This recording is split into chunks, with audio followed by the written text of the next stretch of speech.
Okay, this is Introduction to Office Productivity, and I am Mr. Bennett, and we'll talk a little bit about my class.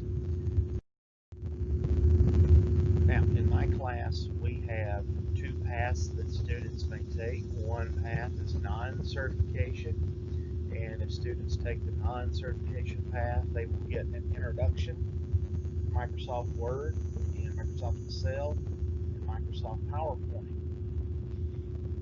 If they choose, they may actually choose to go through the Microsoft Office certification path, which goes currently through February 6th, 2021, and is when our current license to give these exams end. And right now, I have students working on 4 of these 5 possibilities. I have students that are working on Excel Core certification. I have 2 students currently working on Excel Expert certification. I have several students working on Word Core certification, and I have a student working on PowerPoint certification. Now, there are other certifications that are available. However, it's always up to the student just how much that they can accomplish while they are going through this path.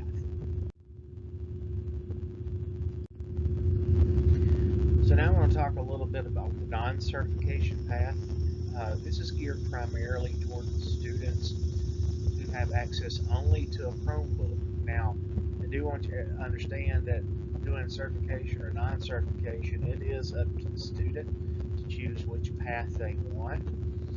The non-certification path is they're going to learn, as I said, they're going to learn a little bit about Word and a little bit about Excel and a little bit about PowerPoint, because I can only assume that students have Chromebook. We do have students, because of these circumstances, where there may only be one family computer at home, and students, mom and dad are using that family computer, or their older siblings, or whatever the circumstances. So the Chromebook is the only device that I can assume that students have. Now, for the non-certification path students, all of these assignments are going to be on their Canvas page, and the assignment due dates, best estimate is always the day those assignments appear on the calendar. Some of these assignments will take more than one class to complete, and some of the assignments will only take a couple of minutes to complete. So it's always a good idea to do the next assignment that you see on the calendar, and don't get too far behind the due dates on the calendar.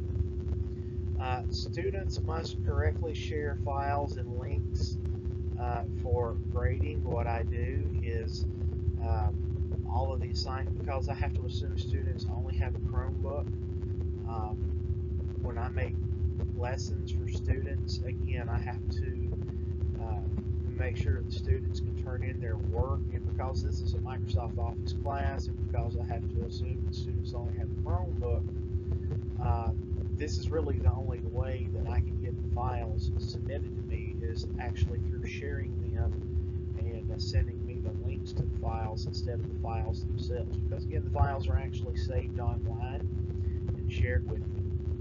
Now, this last point I want to talk about, just want you to understand that these assignments, I'm only making them worth 1 point each for several reasons. First of all, these circumstances that we currently have are less than perfect, and I do want students to learn, but I do want to de-emphasize the emphasis on grades. I do want students to take this seriously, though, and so I just think that this is what's fair and best for students under these circumstances. Most of these assignments that I'm giving the students on the non-certification path, when it comes to grading, I can look at them and I can just quickly tell whether or not they got the gist of the lesson. So I'm not going to spend a lot of time grading, so they're only going to be worth 1 point each. Now, here's the thing. If I were to give 10 assignments and the student only does 3 of them, that comes out to be 3 out of 10, which is 30%. So again, I'm trying to do what I think is best for all students and be fair to them, given the circumstances that we currently have. And there's a lot of circumstances that I have to consider. consider. Okay, if students choose to take the certification path, they must have access to a computer that uses Microsoft Windows or Macintosh. Now, the certification exams are always based upon the Windows version of the software, whether it be Word, Excel, or PowerPoint. But I do feel that if all you got access to is a Macintosh, you could make it work. Uh, Although it may not, it's still not the optimal option. All students, regardless of whether or not they're doing certification, can go to office.com and download Microsoft Office using their CMS credentials in the format that you see here. It's your student ID number at cms.k12.nc.us.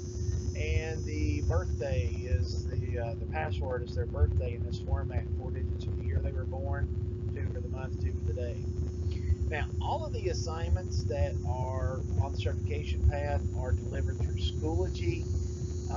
Many students, it looks like, who are pursuing certification, they've already been through the certification path as a 6th or 7th grader and are very familiar with Schoology, which is what I've been using for 8 years. So what I do is I grade those assignments as normal, and I have to maintain their grades in Schoology. And what I do is periodically I will update those grades in PowerSchool. I'll just take their average from Schoology and I'll put it into PowerSchool, because again, I want to give the option to the students to do certification. It's extremely difficult the way PowerSchool is set up and Canvas is set up for me to maintain 2 different sets of grades within one class in PowerSchool. So the easiest thing to do and the least confusing is just to, like I said, let Schoology calculate and maintain their grades. And periodically, I will update their overall grade inside of PowerSchool. And for all students, I do want to make sure that you understand the screen space is extremely important. If you think about it, they're using a computer, if you will, to learn how to use a computer. And I put computer in quotation marks because I don't consider Chromebooks to be computers. They're very limited in what they can do. They're small in size, including their screen space. And they're just, again, some students, it's all they have. I will tell you there is an adapter that can be purchased. It's a USB to HDMI adapter that it might be beneficial to you, where you can hook up to a second monitor or a TV to give the student more screen space if that is so desired. And you do need to know that all work is done independently. Again, this is computer class. Some students are better at this than others, and the learning curve is it's so great for some students that all the work is done independently.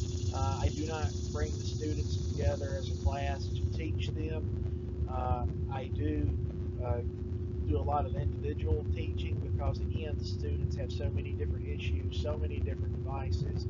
The students who have a Chromebook only are going to have different issues than the students with a Macintosh computer or a Windows computer. And to me, it's just kind of pointless to try to bring students together and teach them all in the same manner. One other thing I just wanted you to be aware of that I have been told, or based upon our current understanding, is that all elective classes will be online until we are back to school as normal. Now this may change, but I also want you to be aware that this could affect whether or not you choose the certification or non-certification path, especially if we get into December and we're not back in school as normal, because you may be watching this as a member of my second semester class. So again, unless we're back in school as normal, it is my current understanding that elective classes will be online all year long. Regardless of whether or not you are doing certification or not, the program that I will use to communicate with students is Microsoft Teams. Microsoft Teams will be used to take daily attendance within a Teams meeting that I have set up for every weekday for this semester. semester. Now, one thing I will say is Teams will not let me set up for A-Day, B-Day meetings. So when I set up the Teams meeting, I had to set it up for every weekday. So you may get a notification for a Teams meeting on A-Day and it's B-Day. Just know that every other day those will be valid meetings, if you will. Teams does have a feature that allows students to chat with me individually, and basically, if they've got a question, they need to always just ask me the question through the chat or describe the problem that they're having to me. And in a lot of cases, this is going to require that they use the screen share feature for me to be able to help them to solve whatever their issue is. And we've had to use that a lot. And Teams, to me, again, to use the logic, we're learning how to use Microsoft Word, Microsoft Excel, Microsoft PowerPoint. It seems like the logic would be that we're going to use Microsoft Teams in order to communicate. There is a desktop version that if you go and download Microsoft Office onto your Windows or Mac computer, you have to actually download Teams separately. For some reason, it doesn't come with the main package, but it does require the use of your CMS credentials, which the great thing is that this eliminates most of your Zoom issues that you've heard about, Zoom bombing and whatnot. And again, Chromebook users, they must use the Teams online version. So that is it. If you have any further questions for me, please email me and I will get to them as soon as possible.